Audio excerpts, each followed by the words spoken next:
Hey guys, it's MazeMan112 bringing you guys another commentary on the map raid for Black Ops 2. My throat is a little sore today, so you're going to have to bear with me on that. But let's go ahead and jump into today's topic. Today what I wanted to go ahead and talk about, or what really kind of stemmed this whole kind of thought process going on in my head, was over the weekend at UMG Atlanta. There was this kind of on-sportsman event with the some of the Epsilon guys and the NV guys.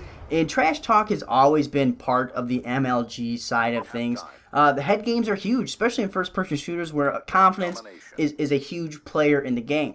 But what I wanted to go ahead and talk about was not so much the whole, outcry of this and anything, because I'm kind of in the band camp that, one, you're going to have your good guys and your bad guys. You really are. And this conflict that this creates is going to be something that really kind of, gets attention. It's going to bring publicity to you, and that's not always a bad thing. But what I wanted to go ahead and talk about was the turmoil, or I shouldn't say the turmoil, but no one really knows what the future holds for Call of Duty. It's as big as it's ever been right now.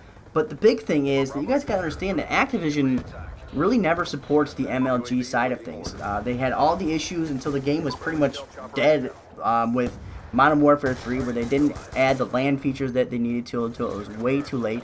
And they really haven't been in contact with any of the MLG guys to see, what can they really do. And the reason why this is so big is, one, they need certain settings to be able to go ahead and compete.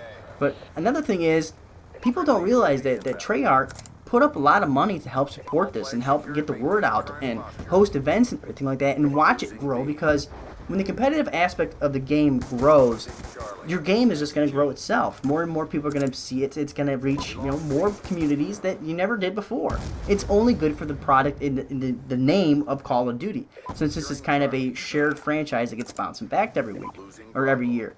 And I think it's key that people understand that it's almost like the FBI and the CIA. Yes, they're working on the same team, but they really don't like each other. And it seems that they always have a chip on their shoulder of which game, is going to be the better one between the two, who won that little fight, instead of having this team mentality. And this is what concerns me, and this is why I think that MLG for COD is in serious trouble. And I know it's kind of odd to say that, especially to go against the grain as it's big as it's ever been right now. But the thing is, in order to maintain this momentum that you have, you're going to have to, continue to support it like the other games have. And I'm just not too sure they're going to. And I almost feel like at this point, or this juncture, since the game is due to release here in just a couple months, that it might be too late.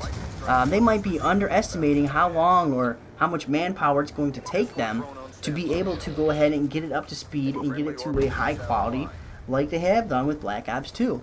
And I hope that they don't make this mistake, and it seems like they're almost making the mistake of Microsoft, where people are going to play my game regardless just because of the name of it.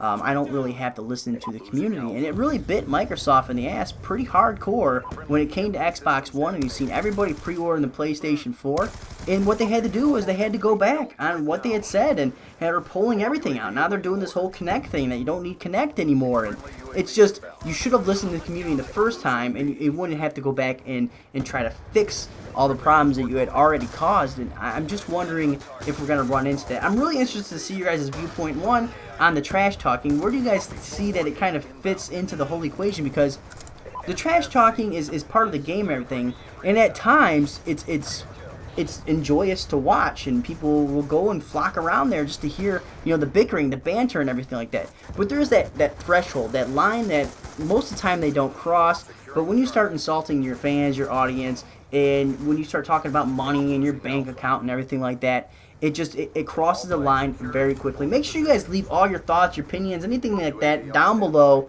Make sure you guys hit that like button, hit subscribe, and I'll see you guys later. But also in the same aspect, Spotlight, bitches. Today I go ahead and try showcasing the Battle of the Commentators semifinals. There's 2 matches up. Make sure you guys go check them out and vote for who you think won. Without having, the thought in the back.